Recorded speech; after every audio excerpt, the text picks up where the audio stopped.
spouses, we will face a lot of troubles and problems. So number one, قال أي بني إنك لن تنال السعادة في بيتك إلى أن قال أما الأولى والثانية, first and second, فإن النساء يحببن الدلال ويحببن التصريح بالحب فلا تبخل على زوجتك بذلك. We all know, he said, we all know that women, they like flattering, they like good, nice words, and they like you to say directly that I love you. And Nabi sallallahu alayhi wa sallam, it is narrated from the books of Hadith that he used to say that, to do that, and say that to Sayyidah Aisha, to all of his wives alayhi salatu wasalam. So many times we tend to adopt our intellectual approach as men with our women. What did happen today? You know the amount of salt in the food today is 1 gram extra.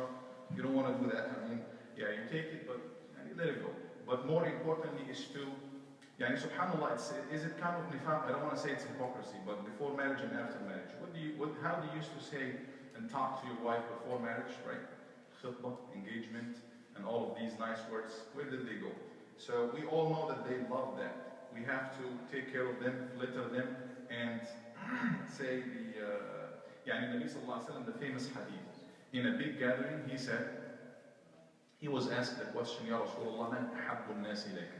Who amongst all people that you love the most? What did he say? We all know the answer. What was the answer?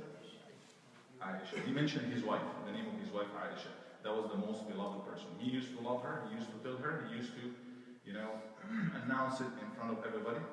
That was known. Number 3, النساء يكرهن الرجل الشديد الحازم. Women would hate the person who is always tough and who is always, strict. ويستخدمن الرجل الضعيف اللين. And if he's so weak, so soft, they will literally take over him. So be somewhere in between. You don't have to be too much tough. You don't want to be too much soft or lenient or let go of everything. But be somewhere in between. And وَلِكُلِّ صِفَةٍ مَكَانِهَا. You have to know what to use when, how to behave and how to deal with each situations. لا يجعل الحبة قبة ولا do not belittle things that you should really talk about and focus on, and at the same time do not exaggerate and make something out of nothing. Number 4, فإن النساء يحببن من الزوج ما يجب. Ahmad, you're not married yet, I know, but you will need that down the road, inshallah. فإن النساء يحببن من الزوج ما يحب الزوج منهن. Again, we see that. I see that a lot. Men are requesting, I'm talking to men now, but when I talk to women, I probably give them the same thing. There is a set of advices for them, don't worry about that. But we know that when we focus on something, we focus on our rights. Yeah, actually, I love her to take care of herself, but they love the same thing. How many of us take care of themselves? قال من حيث من طيب الكلام وحسن المنظر ونظافة الثياب وطيب الرائحة فكن في كل أحوالك كذلك. Men like to see a beautiful woman, a woman taking care of herself, clean, smelling the best, looking the best, speaking the best, right?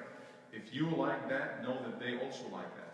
Sayyidina Abdullah ibn Abbas, he used to comb his hair and take care of himself. And he was told, you're just going home. Like, what are you trying to do? You're just getting home.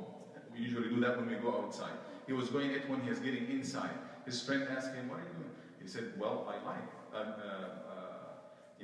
وَلَهُنَّ مِثْلُ الَّذِي عَلَيْهِنَّ بِالْمَعْرُوفِ. He quoted the ayah that we should give them of the rights similar to the duties on them. I like that from her, and I should give her that as well. Number 5, فَإِنَّ الْبَيْتَ مَمْلَكَةُ الْأُنْثَى. The house is the wife's kingdom. Do not be nosy. Yes, it might be your house, it might be in your name, but it is her kingdom, Give her the freedom. She puts this couch here or this thing there, or she takes, whatever, she leads the kingdom her own way, fine. You might suggest something, but do not enforce stuff because it's not going to be accepted, or it's not going to do the right thing. You will be getting to the wrong thing. قال أما الثامنة أو السابعة فإن المرأة خلقت من ضلع أعوج وهذا سر الجمال فيها. We all know that women focus on al-atifa, on emotions. They do not use the same measurements, the same mentality. They are not coming from the same way that men are coming from, right? The way they think, it does not necessarily mean that they are less or higher. They are not, they are just different. They could be better in some areas, like we all know that women are very good in multitasking. They can do 10 things at the same time, right? They are definitely much better in taking care of the kids. That doesn't put them down, that makes them even better. They know how to handle that much better than 10 men combined together, right? We all know that. So they are different, they are different. You know, and Nabi Sallallahu Alaihi Wasallam used al-iwaj, she's like a rib. The rib is bent, or in a different example, like the eyebrows, the eyebrow is bent. Imagine an eyebrow that's straight. It will not look good.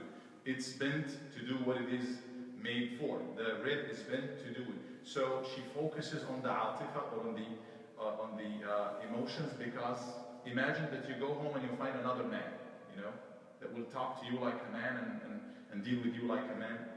Allah subhanahu wa ta'ala created her for Adam from the very beginning to do what? To find the second and the repose and the peace and all of that. So take it from there. Do not try to fix فإن أنت ذهبت تقيمه كسرته. If you are going to think that you're gonna, oh, it's bent, let me fix it, let me make it straight, you're actually gonna break it. You're gonna break it. So you have to deal with it, with her as is. Number 8, فإن النساء جبلن على كفران العشي. We all also know, and the Nabi Sallallahu Alaihi Wasallam told us in the hadith that because they are very emotional, if something happened at times of clashes and problems, they will tend to forget anything and everything before. يعني لو أحسن لهن, if you are going to do her good for the entire life, and then you do one time something wrong, she will say, I have never seen any goodness or anything good from you.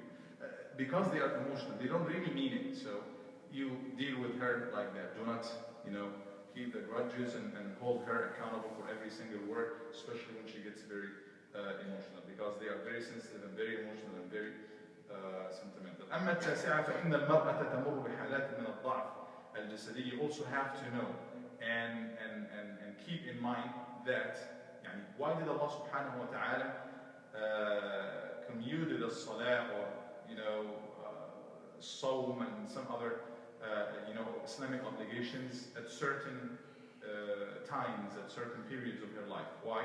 Because Allah subhanahu wa ta'ala definitely knows that she is going through something, right? So this is how the mentality and the psychology of the woman is like. It's ups and downs, and you have to deal with her like that, and you have to accept the different temperaments. One day she's very excited and saying good words, maybe the other day she's not as receptive or acceptive. You have to be accepting all the time. Number 10, فَعْلَمْ أَنَّ الْمَرْأَةَ أَسِيرَةٌ عِنْدَكَ. Know that Allah subhanahu wa ta'ala has given you this wife or this woman to be somehow like captive with you. Not in the negative sense, but she leaves the house of her dad where she grew up, all of her siblings that she loved them the most and everything, and then she comes to you. Wherever you move, she's supposed to move with you and everything. So she is following you. You have to pay attention to that, and you have to give her her rights. I see some men, I would say some men, they take their wives for granted, and they barely give them anything of their rights. I know what I'm saying right here. So let's not take our wives for granted. Let's give them the rights, and as well as or in the same way we request and we require to take our duties. You have to obey me. Yes, she has to obey you. You have ta'ah and number one thing and this and that. We all know the hadith. If she does not listen to you, fine, but give her her rights as well, because the Nabi Sallallahu Alaihi Wasallam used to do all of that. He used to take care, help her around the house and a lot of things that he used to do in his sunnah, and it's mentioned even in the Quran, many of those guidelines. نسأل الله تبارك وتعالى أن